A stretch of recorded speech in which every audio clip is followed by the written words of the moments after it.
Imagine waking up tomorrow and suddenly money no longer exists. No cash, no credit cards, no UPI, no banks. You walk into a shop to buy food, but the shopkeeper simply asks, "What can you give me in return?" It sounds impossible, yet for over 95% of human history, that's exactly how people lived. Ancient humans didn't have coins. They didn't have paper money.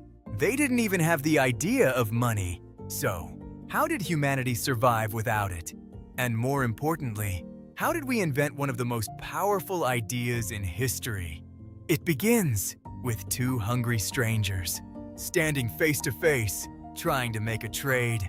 The two strangers wanted to help each other. One had fresh fish, the other had sweet berries.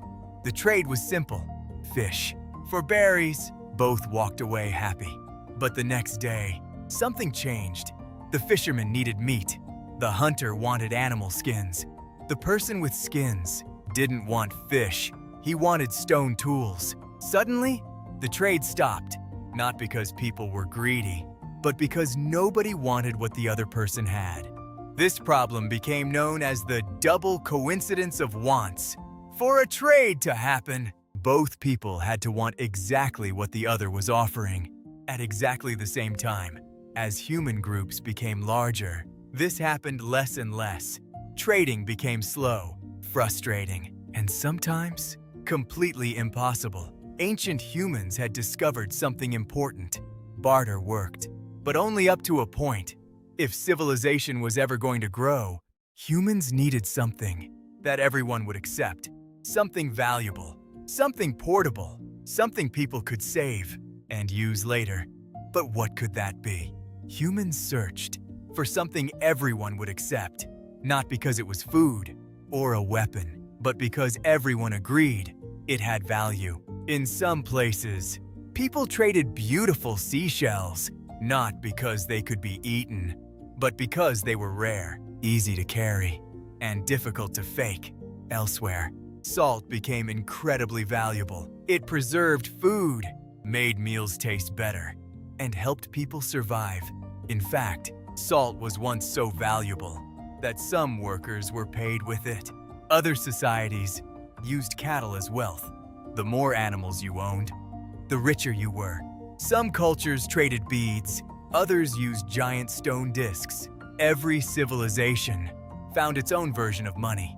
Different objects, the same idea, value. But these early forms of money still had problems. Cattle could get sick, salt could dissolve, shells could break. As trade spread across kingdoms, people needed something even better, something stronger, something that could last for generations. That discovery would change the world forever. For thousands of years, people traded with shells, salt, cattle, and precious objects. But trade was becoming bigger. Villages became towns. Towns became cities. Merchants traveled hundreds of kilometers, carrying heavy goods, making every trade slower than the last.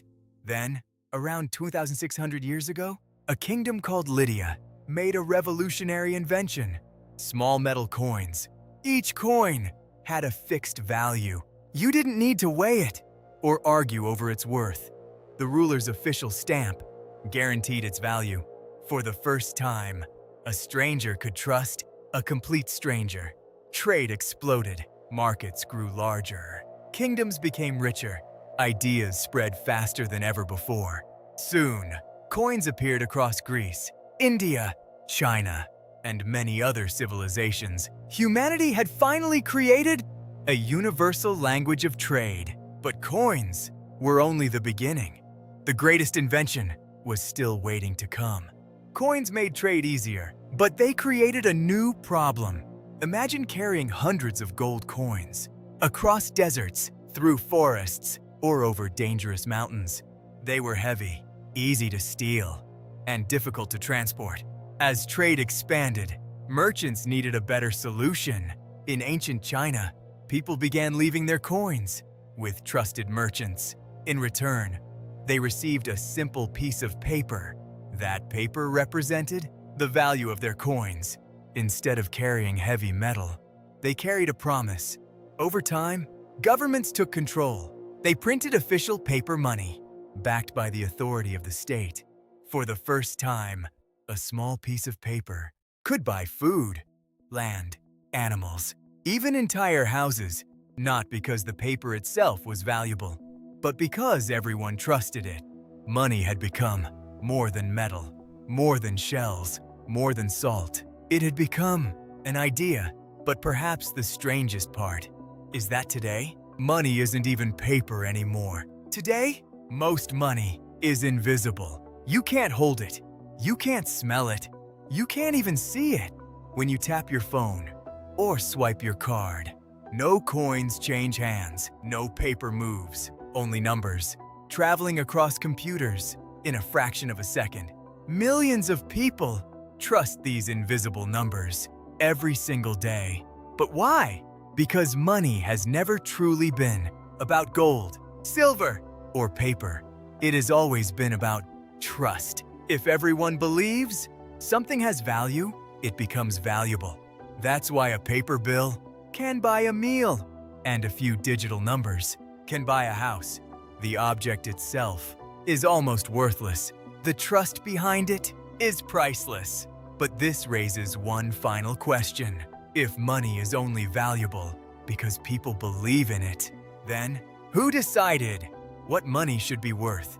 Thousands of years ago, money was a shell, then a piece of salt, a metal coin, a sheet of paper, and today, it's mostly just numbers, stored inside computers. The form changed, but the idea never did. Money exists because billions of people agree that it has value. Without that trust, a gold coin is just metal, a paper bill is just paper, and the numbers in your bank account are only digits on a screen. Throughout history, entire kingdoms have risen and fallen because people lost trust in their money.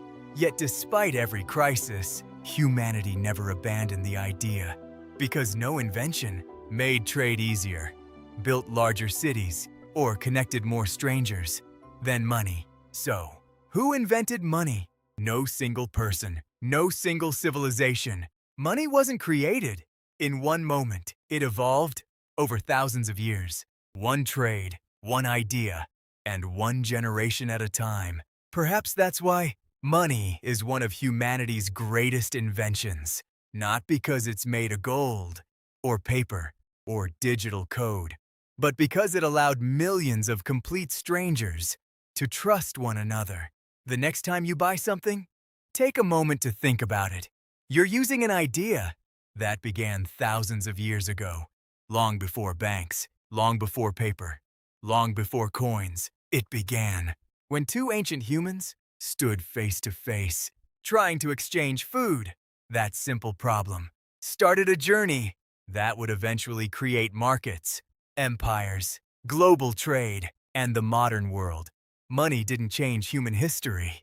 Overnight, it changed it, one trade at a time. Sometimes, the greatest inventions aren't machines, they're ideas. Ideas so powerful that billions of people still believe in them today. And perhaps that's the real story of how humans invented money.